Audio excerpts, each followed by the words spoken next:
Hey guys, this is my review of the Sony BRAVIA NX713 television that you might have seen me unbox here and set up here. This particular model of TV from Sony is a mid-range model, which is a step above all their older stuff, but just a tiny step below all the newer 3D models that will be coming out soon in the future. Okay, let's begin then. First of all, I'll talk about the design of the TV, which has been described on the box and on Sony's website as a monolith design, which is kind of like a black sheet of glass, and that is the thing that strikes you the most about the television, even when it's turned off, is that it looks just like one big black plane of glass going across it. It's also really thin, about 32mm in depth, so not a lot at all. 3 centimeters that is, if you want to convert it, and it makes it pretty good for wall mounting because it's light too. So you could either put it on a wall or leave it on the provided stand, which is also really inconspicuous. So if you were to place it on a table or a glass surface or something, you probably wouldn't notice the stand that it comes with. This is good because their rivals Samsung have produced something called the cross stand, which is like this, and then you sit the TV on top of it like that, but it adds about, well, I've got one here, it's that thick in comparison to Sony's, which is really inconspicuous. It's priced around £800, which is quite good for a 40-inch television, especially from someone with as much prestige as Sony.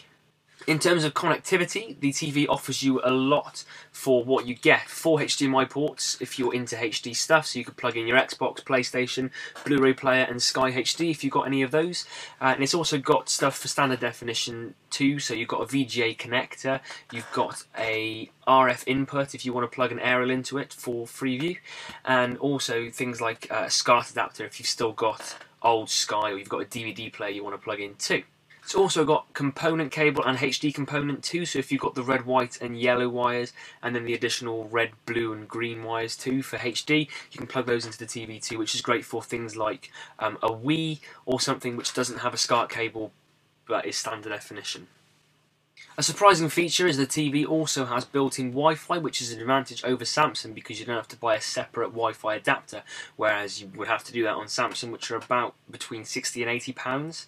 If you have an Ethernet cable long enough though, you can also plug in a wired connection straight into the TV with the Ethernet port on the back. Also, there's the option for USB media, so if you've got a USB stick or an external hard drive which has got media files on, whether that be music, photos or video, you can play most of those media formats on the TV. I found you could play MP3 and JPEG as a standard media format, and also a lot of DivX files too. One downside though is that you can't play MKV. It wasn't having any of it when I tried to play some of my HD movies in MKV, so if you've got them you might have to convert them into AVI format instead. Because the TV is internet based, you also have the option to enjoy internet services too, which is a rival against Google if they ever decide to bring Google TV to the UK. These services include things like BBC iPlayer, Love Film and Demand 5 to name 3, and you also get services like Twitter and eBay if you like to use the internet on your TV. Personally, I hate that. I think it's too sluggish and slow to be able to do it, but a lot of people do use it and are very accustomed to using things like that, and so it could be good for them. Also, I found my internet connection is not very good for the TV. It's only 1 megabit per second, and I kept having lag and stuttering and buffering when I was watching things like iPlayer. I would recommend personally you having at least a 2 megabit connection to use any internet TV service, just because it will be a lot smoother and quicker for you to use. The TV uses the BRAVIA engine made by Sony and a 100Hz technology called Motion Flow. It's also got an LED backlight, so that ensures that there's really dynamic pictures, and I found when I was watching things like the rugby and football, which are notorious for being rubbish on LEDs, it was actually pretty good to watch. Because the TV is full 1080p, things like Blu-rays are really good too, and I plugged in a Toshiba Blu-ray player, which I got for about 30 quid on eBay, and I also plugged in my PS3 and played the same movie, and both of them had pretty similar results. PS3 is obviously slightly better, and if you want the whole Sony family to be connected, that's the ecosystem altogether, the Sony BRAVIA TV and the Sony PS3. Also, you can watch DVDs and standard definition programs too. The TV does a really good job of upscaling stuff, and it doesn't really blur or over-process anything that's standard definition. The NX713 is predominantly used for 2D viewing, but you can expand it for 3D viewing too. Here's the bad news though, you'll have to fork out a bit extra. What you'll need is the 3D transmitter, which is an infrared receiver which sits underneath the TV or on top of the TV, and that's charged at about £50 RRP. And you'll also need Sony's 3D glasses too, which are £100 each, but they are rechargeable.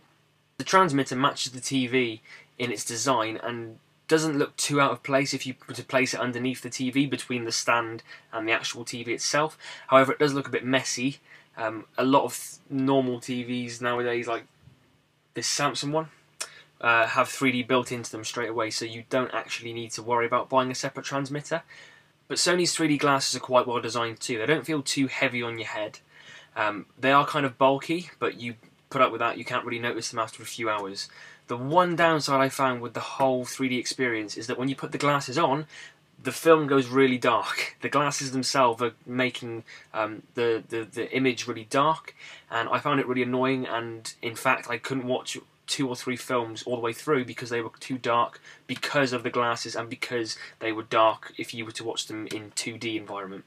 I also read online something about crosstalk and ghosting problems with this TV while watching in 3D. I didn't actually find any of these problems in my tests, but I've heard stuff online. I don't know whether it was a software update which fixed it, but the glasses are said to cause a lot of ghosting in 3D films too. However, with these downsides pushed to one side, I rate the TV by itself a big 9 out of 10 because of its performance and design, whether you're watching standard definition or high definition things.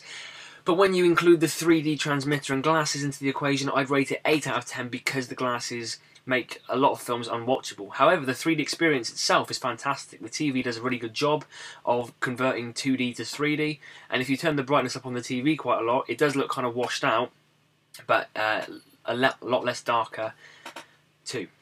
Hopefully Sony will produce some glasses in the future which don't do this and are a bit cheaper too. But thanks for watching my review of the Sony NX713.